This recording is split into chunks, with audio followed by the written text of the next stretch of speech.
Here's the money excerpt from Dana Milbank's piece. Dana Milbank, state-controlled media, big Obama fan.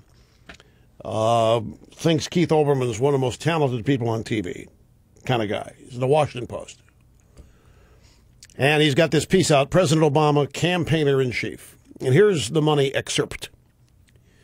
I'm not troubled by Obama's slow jam with Jimmy Fallon, who dubbed the commander-in-chief Preezy because during Obama's appearance on late-night TV. No, Preezy making me queasy because his nonstop campaigning is looking, well, sleazy.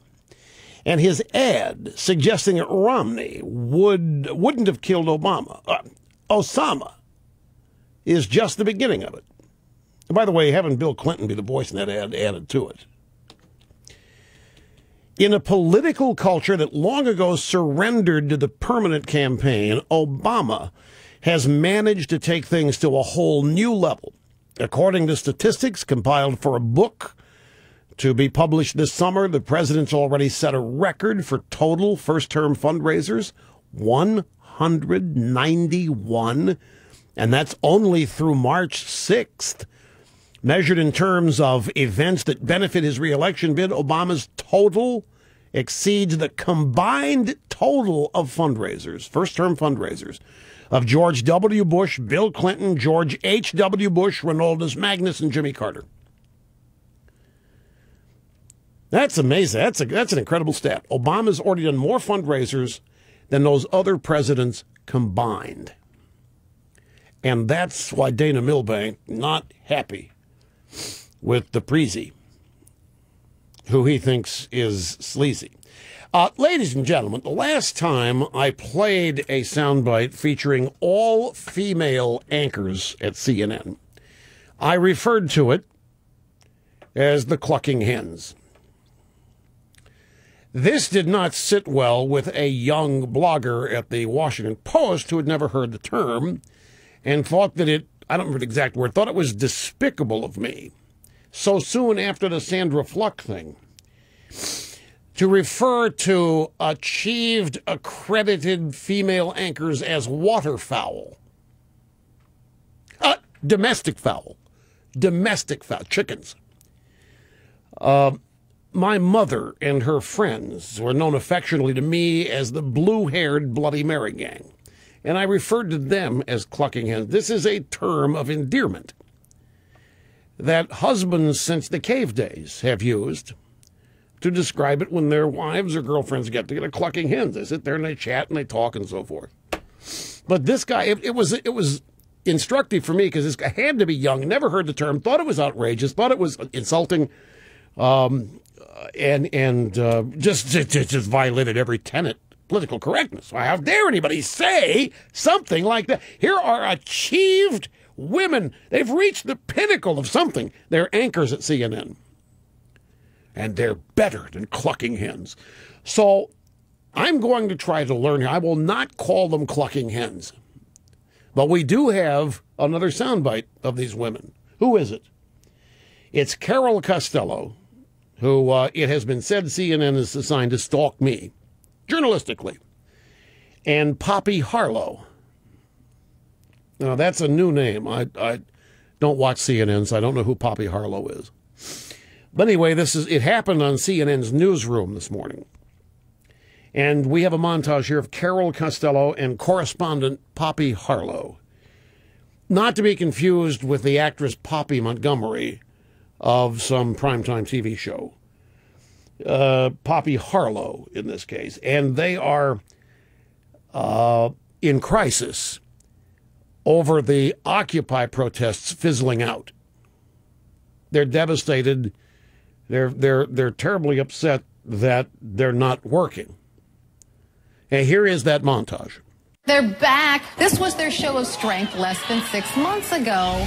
And this is their fizzled fury today. This is a live picture of a modest turnout in New York City. CNN's Poppy Harlow is in New York's Bryant Park. Not many people there. Not many people here. It's early. They tell me it's going to get a lot busier this afternoon. A very small turnout, 40 people representing the movement. It's raining and it's cold, and maybe later on in the day more people will gather. If there's not a huge turnout in these 135 cities across the United States, what will that say about the movement itself? It hurts them. I think they need this to be a day when they really are visual all over the media. These are news reporters advising this group what they need to do in order to be taken seriously. They need this day to be a day. They really are visual all over. Now, this reminds me of the old days, the Now Gang, the Nags. Probably a lot of people don't appreciate that nomenclature. But the Nags would call a march or something, and 10 of them would show up, and every network would be there.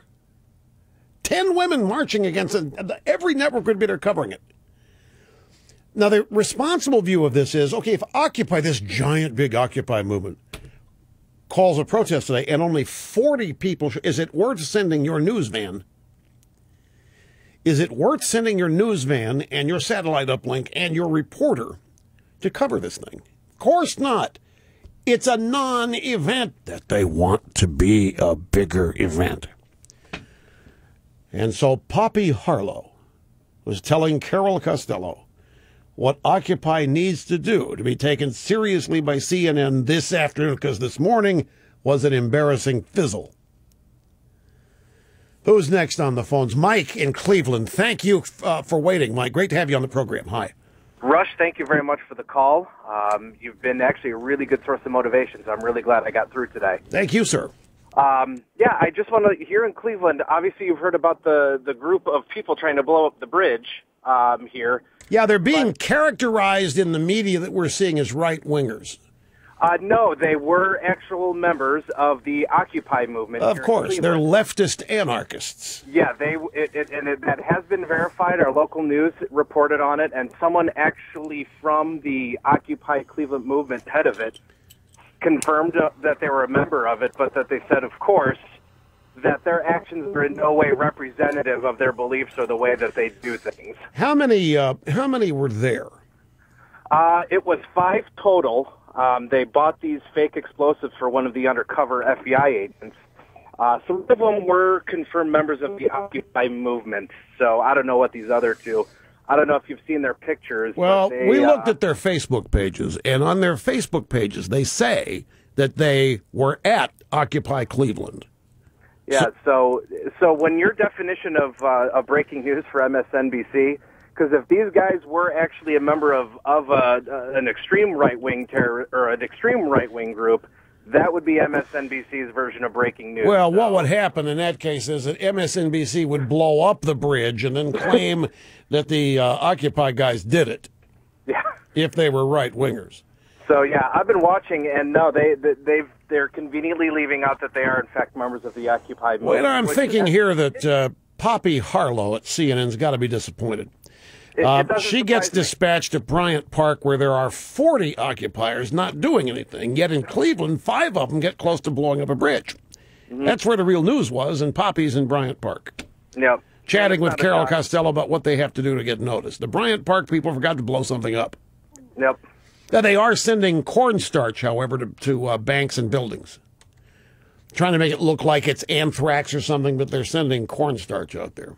By the way, his reference to MSNBC, in case you missed it, about 40 minutes ago, MSNBC had a chyron on the bottom 25% of the screen, the bottom fourth of the screen. Honestly, folks, we couldn't make this up. I doubt some of the best satirical writers at The Onion could have done this. Scott Ott might have been able to get close. MSNBC actually ran a giant headline at the bottom of the screen. It said, breaking news. Osama bin Laden killed 1 year ago today. Breaking news at MSNBC was something that happened 1 year ago.